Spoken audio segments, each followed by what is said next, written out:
Let me ask you something uncomfortable. Are you afraid of anxiety? Or are you afraid of what anxiety says about you? Because those are not the same thing. Most people don't suffer from anxiety. They suffer from the meaning they attach to it. The racing heart isn't the real terror. The thought is. What if I'm losing control? What if this never stops? What if this means something is wrong with me? That's when anxiety multiplies. Because now you're not anxious about the situation, you're anxious about yourself. And that is far more destabilizing. Anxiety alone is uncomfortable. Anxiety about anxiety is paralyzing. It turns, I feel nervous into, I am broken. And that second layer is what traps you. Here's what most people do. They try to eliminate anxiety. They avoid situations, avoid conversations, avoid exposure, avoid uncertainty. If anxiety rises, they escape. And every time they escape, they feel relief. But that relief is misleading because the brain learns that situation was dangerous. Good thing we got out. Avoidance strengthens anxiety. It doesn't solve it. It trains your nervous system to react faster next time. And slowly, you're not avoiding the world anymore. You're avoiding yourself.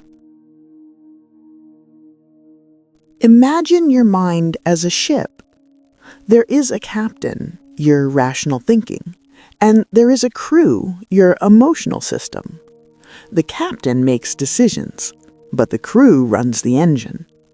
When they detect danger, they don't ask permission, they act. They trigger anxiety, not to sabotage you, to protect you. But here's the problem.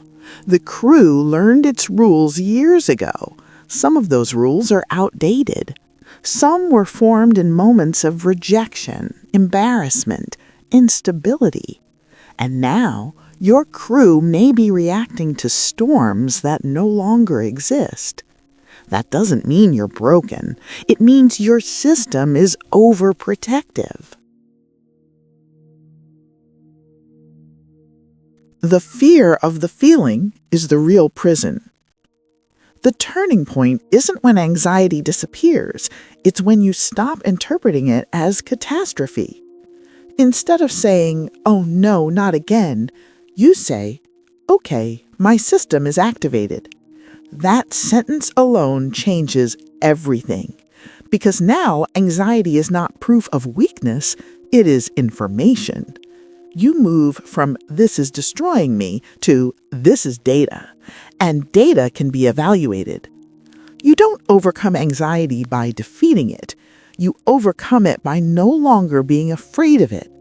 The fear of the feeling is the real prison. And the moment you can say, "I can handle this sensation," anxiety loses its dominance.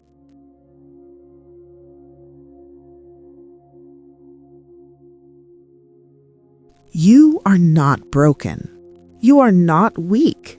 You are not defective. You are human. Your nervous system is doing exactly what it was designed to do: protect. The only thing that needs updating is the story you tell about the feeling. Stop fighting anxiety. Start understanding it, and you will stop feeling anxious about anxiety. If today you realized you're not broken, if you understood that anxiety is not a defect, that maybe it's just a system trying to protect you in the wrong way, then you've already taken a huge step. Now be part of this journey. Subscribe to the channel, because here we don't run from the mind, we learn to understand it. And comment below, "I am not my anxiety." You are not alone, and that changes everything.